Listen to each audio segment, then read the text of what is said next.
বাংলা ভাষার অপমানের প্রতিবাদে ১৬ই জুলাই কলকাতায় মিছিল করবেন মুখ্যমন্ত্রী মমতা বন্দ্যোপাধ্যায়।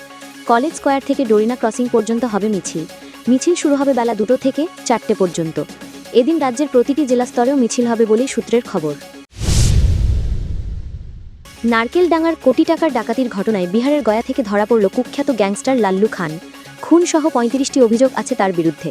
কলকাতায় থেকেই ডাকাতির ছক কষে সে। তাকে জেরা করে চক্রের বাকি সদস্যদের খোঁজ শুরু করেছে কলকাতা পুলিশ। মুর্শিদাবাদের সাগরদিঘির বিধায়ক বাইরন বিশ্বাসকে কটাক্ষ করে শোকজ চিঠি পেলেন তৃণমূলের ব্লক তৃণমূল সভাপতি নূরে মেহবুব আলম। ৩ দিনের মধ্যে জবাব তলব করেছে জেলা নেতৃত্ব। সভা থেকে বিস্ফোরক মন্তব্য করায় শীর্ষ নেতৃত্বের বিরাগভাজন হয়েছেন তিনি। মেটিয়া বুরুজে গঙ্গায় স্নান করতে গিয়ে ৬ শিশু জলের তোড়ে ভেসে যাচ্ছিল। একটি ভাসমান থার্মোকল আঁকড়ে কোনো রকমে বাঁচার চেষ্টা করছিল তারা। ঘটনাস্থলে উপস্থিত কলকাতা পুলিশের এএসআই মানিক দে দ্রুত উদ্ধার অভিযান চালিয়ে সবাইকে নিরাপদে উদ্ধার করেন ও পরিবারের হাতে তুলে দেন। রাতভর বৃষ্টির পর ভোর থেকেই ঝিমঝিম বৃষ্টি, রেশ থাকলো সারাদিন। ভিজল শহর, সমস্যায় অফিস যাত্রী। ঘূর্ণবর্ত থেকে তৈরি নিম্নচাপে দক্ষিণবঙ্গে ভারী বৃষ্টির সতর্কতা। ডিভিসি জল ছাড়ায় বাড়ছে বন্যার আশঙ্কা। হাঁটু জল কলকাতা শহর ডুবে আছে ঘাটাল, খানাকুল, আরামবাগের বিস্তীর্ণ এলাকা। বৃষ্টি চলবে মঙ্গলবার পর্যন্ত।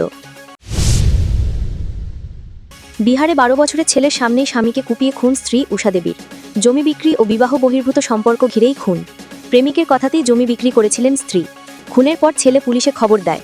অভিযুক্ত স্বীকার করেছে অপরাধ। আইএসএস থেকে ড্র্যাগন ক্যাপসুলে পৃথিবীর পথে শুভাংশু শুক্ল ও তার ৩ সঙ্গী মঙ্গলবার ক্যালিফোর্নিয়ায় নামার কথা। ফেরার পরে ৭ দিন পর্যবেক্ষণে থাকবেন তারা। মা আশা শুক্ল জানিয়েছেন, ফিরে মায়ের হাতে রান্না খেতে চান ছেলে। ওড়িশার বালাসোরে অধ্যাপক দ্বারা যৌন হেনস্থা ও হুমকির শিকার এক ছাত্রীর কলেজেই আগুন দিয়ে আত্মহত্যার চেষ্টা করে। তার শরীরের ৯০% পুড়ে গিয়েছে। তাকে বাঁচাতে গিয়ে আরেক পড়ুয়া ৭০% পুড়ে গুরুতর আহত। ঢাকায় হিন্দু ব্যবসায়ী লাল চাঁদ সোহাগকে পিটিয়ে খুন করে মৃতদেহের ওপর নাচল খুনিরা। ভাইরাল হয়েছে নৃশংস ভিডিও। খুনের প্রতিবাদে রাস্তায় নামে ছাত্ররা। এখনও পর্যন্ত ৭ জন গ্রেপ্তার, ২০ জনের নামে মামলা দায়ের।